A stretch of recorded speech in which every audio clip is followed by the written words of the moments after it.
చెప్పండి అన్న మొత్తం దేశం మొత్తం ఎప్పుడు కనబడని ముఖాలు ఇంటింటికి వచ్చి అమ్మా అయ్యా అని బిచ్చం అనుకునే పరిస్థితి ఈరోజు రాజకీయ నాయకులు వివరిస్తున్నారు. ఎందుకోసం మనం చూస్తున్నాం, ముడ్డీలు కడగడం కానీ ఇలాంటి పనులు చేస్తున్నారు సార్. ఒక్క నెల మాత్రమే. వీళ్ళపై మీ అభిప్రాయం ఏంటి? అసలు ఎందుకు ఇంత వాళ్ళు ఎప్పుడు కనబడని ఇప్పుడు ఎందుకు అనిపిస్తున్నారు? ఇది ఒక రాజకీయ వ్యభిచారం నడుస్తుంది. ఇలా ఆస్తులు సంపాదించుకోవడం, సమాజానికి సేవ చేయడం కోసం కాదు. ఆస్తులు 100 కోట్లు పెట్టాలి, 500 కోట్లు 1000 కోట్లు సంపాదించాలి, ఈ సమాజాన్ని లూటీ మాఫీ చేయాలి, భావితరాల భవిష్యత్తు నాశనం చేయాలని చెప్పి ఎవరైనా సమాజానికి సేవ చేయాలనే ఆలోచన ఎవరికి లేకుండా పోయింది. ప్రజలకు కావాల్సింది నీళ్లు, నిధులు, విద్య, వైద్యం, ఉద్యోగాలు కల్పించాలి. ఉచితాల పేర్లతోటి ప్రజలను మోసం చేస్తూ ప్రజల సొమ్ముతో పందికొక్కుల మేసుకుంటూ ఇవాళ ప్రజల సొమ్ముతోటి రాజభోగాలు అనుభవిస్తూ ఫామ్ హౌస్లలో వండుకుంటూ ఏసీ రూమ్లలో వండుకుంటూ ప్రజలను బిచ్చగల చేస్తూ ప్రతి నిత్యం ప్రజలని ఉచితాల పేర్లతోటి అమలుగాని హామీలతోటి ఆలోచన విధానం లేకుండా పాలన సాగిస్తూ ఈ రాష్ట్రాన్ని దేశాన్ని సర్వనాశనం చేస్తున్నారు. కాబట్టి వీళ్ళు కనువిప్పు కావాలి. ఇవాళ ఎమ్మెల్యే కానీ, ఎంపీలు కానీ, మంత్రులు కానీ, ముఖ్యమంత్రి కానీ, ప్రధానమంత్రి కానీ ప్రజలను ఏం చేయాలి, వాళ్ళు బిచ్చగాలని కాకుండా ఈరోజు ఒక 30-20 సంవత్సరాల నుంచి కరువు పని పెడుతున్నారు.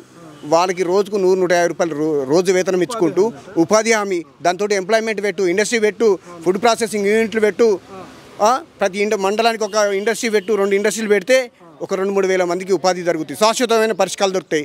ఈరోజు వాళ్ళ పిల్లలను చదివించుకోగలుగుతారు, వాళ్ళు ఇల్లు కట్టుకోగలుగుతారు, వాళ్ళ పిల్లల పెళ్లిళ్ళు చేసుకోగలుగుతారు. ప్రతి ఒక్కరు డెవలప్ అవుతుంది. 1000 మంది డెవలప్మెంట్ అయితే వాళ్ళ ద్వారా 10,000 మంది ప్రత్యక్షంగా పరోక్షంగా కూడా డెవలప్ అవుతారు. ఈ ఆలోచన లేకుండా సోమరిపోతులుగా ఇవాళ 100 కోట్లు ఖర్చు పెడుతూ రాజకీయం అంటేనే మీ దృష్టిలో ఏంటంటే రాజకీయం అంటే సంపాదన అంటారా? సంపాదన, వ్యభిచారం, దోపిడీ, ఈ విధంగా నడుస్తుంది వ్యవస్థ. ప్రజలకు సేవ చేయాలని లేదు. ప్రజలు కూడా మార్పు రావాలి. మళ్ళీ మార్పు వస్తుంది. 2024లో 25 ఒక వ్యక్తి పుట్టుకొస్తాడు. అప్పుడు మార్పు అనేది జరుగుతుంది. ఆ మార్పు ద్వారా మళ్ళీ కూడా ప్రజలు కూడా వారు స్వాగతిస్తారు. మంచిని ఎవరైనా నమ్ముతారు. చెడు ఎన్ని రోజులు పనిచేయదు, మోసాలు ఎన్ని రోజులు పనిచేయదు. కాబట్టి న్యాయమైన విద్య, నీళ్లు, ప్రజలకు అవసరాలు ఏంది, నీళ్లు కావాలి, నిధులు ఏర్పాటు చేయాలి, విద్య, వైద్యం, ఉద్యోగాలు ఇవ్వాలి. ఈ నా కొడుకులు, లుచ్చనా కొడుకులు సమాజాన్ని చెట్టు పేరు చెప్పి కాయలు అమ్ముకుంటూ నిరంతరం మోసం చేస్తున్నారు. ఇలా లక్షల కోట్ల అప్పులు తెచ్చి. మీ దృష్టిలో ఏంటంటే రాజకీయ నాయకులు రాజకీయంలో వచ్చేది సంపాదించడానికి కోసం, సంపాదించడానికే, సేవ చేయడానికి కాదు. ప్రతి ఒక్కడు అదేవిధంగా ఇవాళ బట్టలు ఇచ్చినట్టు ఈరోజు ఈ అంగి ఇక్కడ వేసుకున్నట్టు ఇంకోటి ఈ పట్ల పోతుండు.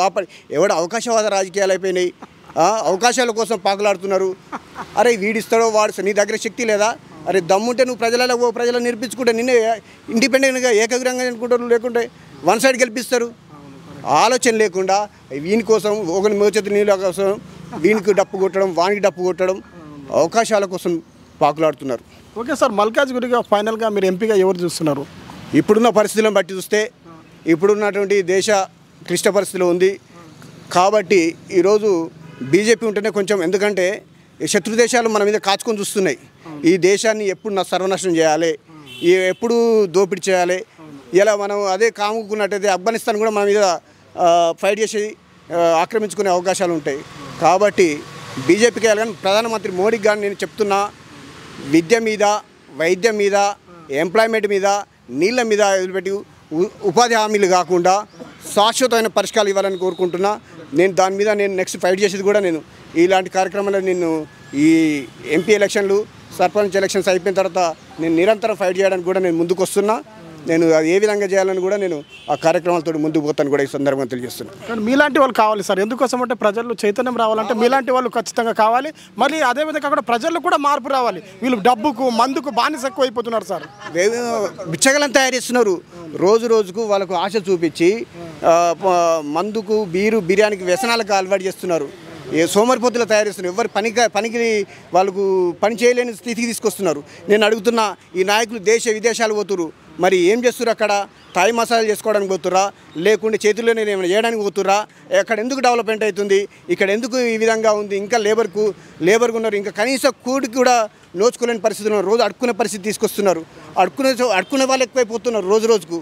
మరి వాళ్ళని ఎందుకు చేయలేకపోతున్నారు? ఉపాధి ఎందుకు కల్పించలేకపోతున్నారు? శాశ్వతమైన పరిష్కారం కావాలి. తాత్కాలికమైన చూసుకుంటున్నారు. ఈరోజు ఈ స్కీమ్ ఇచ్చామా, ఓట్లు వేయించుకున్నామా, గెలిచామా అని చూస్తున్నారు తప్ప వాని భవిష్యత్తు ఏంది, భావితరాల భవిష్యత్తు ఏంది, ఇప్పుడున్న పిల్లల పరిస్థితి ఏంది అనే ఆలోచన లేదు. కులాల మధ్యన మతాల మధ్యన చిచ్చులు పెట్టుకుంటూ పరిపాలన సాగిస్తున్నారు. ఇది దేశద్రోహులు, వీళ్ళు అంతా దేశానికి ద్రోహులు. ఈ దేశ ద్రోహం తరిమి కొట్టాల్సిన పరిస్థితి ఉంది.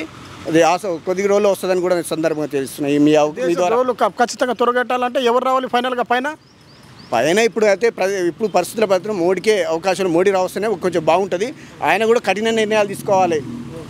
లేదో మేము చేస్తున్నాము, ఈ ఉచితాలు ఎవరికి ఇవ్వకూడదు, వానికి పని కల్పించు. 6 గంటలు కనిపిస్తావా, 8 గంటలు కనిపిస్తావా, మీ కనీస వేతనం 500 ప్రతి నెల వచ్చే విధంగా ఉన్నారు. పర్మనెంట్గా ఉండాలి. ఒక గవర్నమెంట్ ఎంప్లాయీకి ఉందో ప్రతి కుటుంబానికి ఒక ఎంప్లాయీ ఇవ్వచ్చు. ఇవన్నీ వృధా ఖర్చులు, వేల కోట్లు, లక్షల కోట్లు పథకాలు, భూములు అమ్ముతున్నారు, ఆస్తులు అమ్ముతున్నారు, ఆస్తులు పెడుతున్నారు, వాళ్ళ ఆస్తులు పెంచుకుంటున్నారు.